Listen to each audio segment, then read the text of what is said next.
சிவகங்கை மாவட்டத்தில் விசாரணை என்ற பெயரில் போலீசார் நடத்திய தாக்குதலில் இளைஞர் உயிரிழந்தது தமிழ்நாடு முழுக்க பெரும் அதிர்ச்சியை ஏற்படுத்தியுள்ளது.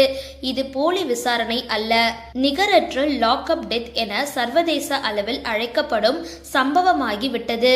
போலீஸ் காவலில் ஒருவர் உயிரிழந்திருப்பதை குறிக்கும் இந்த வார்த்தை தமிழக மக்களை ஆழ்ந்த சோகத்திலும் கோபத்திலும் ஆழ்த்தியுள்ளது.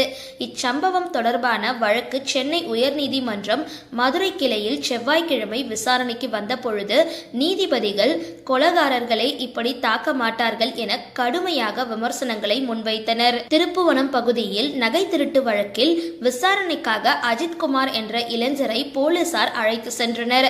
அதன் பின்னர் அவரை சித்திரவதை செய்து தாக்கியதாக கூறப்படுகின்றது. தாக்குதலில் அஜித் உயிரிழந்தார்.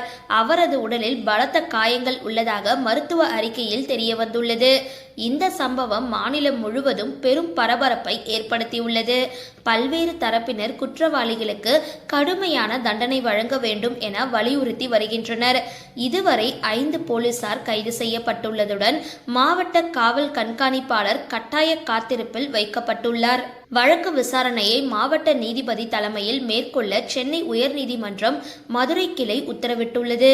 ஜூலை 8ஆம் தேதிக்குள் விசாரணை அறிக்கையை தாக்கல் செய்ய வேண்டும் என்றும் சிசிடிவி காட்சிகள் உள்ளிட்ட அனைத்து ஆதாரங்களும் நீதிமன்றத்தில் சமர்ப்பிக்க வேண்டும் என்றும் தமிழக காவல்துறைக்கு உத்தரவிடப்பட்டுள்ளது. நீதிபதிகள் மேலும் சில முக்கிய ஆதாரங்கள் அளிக்கப்பட்டுள்ளன. புலனாய்வு அதிகாரி தேவையான ஆதாரங்களை சேகரிக்கவில்லை.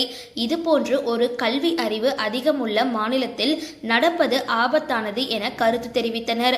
சம்பந்தப்பட்ட அனைத்து உயர் அதிகாரிகளுக்கு எதிராக நடவடிக்கை எடுக்க தமிழக அரசு உத்தரவிடப்பட்டுள்ளது. தொடக்கத்தில் இந்த வழக்கை சிபிசிஐடி விசாரிக்க உத்தரவிடப்பட்டிருந்த தமிழக அரசு தற்பொழுதைய பரபரப்பை தொடர்ந்து இந்த வழக்கை சிபிஐக்கு மாற்றி விசாரணை நடத்த செவ்வாய்க்கிழமை இரவு உத்தரவிட்டது. மேலும் உயிரிழந்த அஜித்குமாரின் தாயார் மற்றும் சகோதரரை முதல்வர் ஸ்டாலின் நேரடியாக தொலைபேசியில் தொடர்பு கொண்டு ஆறுதல் கூறியுள்ளார். மாலதி அவங்க அம்மாவும் தம்பி இருக்காங்க. சரி சரி அவங்க அம்மா கிட்ட கொடுக்குறேன். அம்மா கிட்ட சிஎம் பேசுறாங்கம்மா. ஹலோ வணக்கம்மா. சாரிம்மா, தைரியமா இருங்க.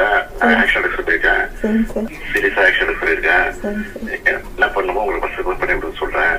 மந்திரி பார்த்து பாரு. தைரியமா இருக்குமா? தைரியமா இருக்கு. கூப்பிடாத வந்துருச்சு. தைரியமா இருக்கு. நான் அந்த தம்பி இருக்காப்புலண்ணா. தம்பி சார், நவீன் பேசுறேன் சார்.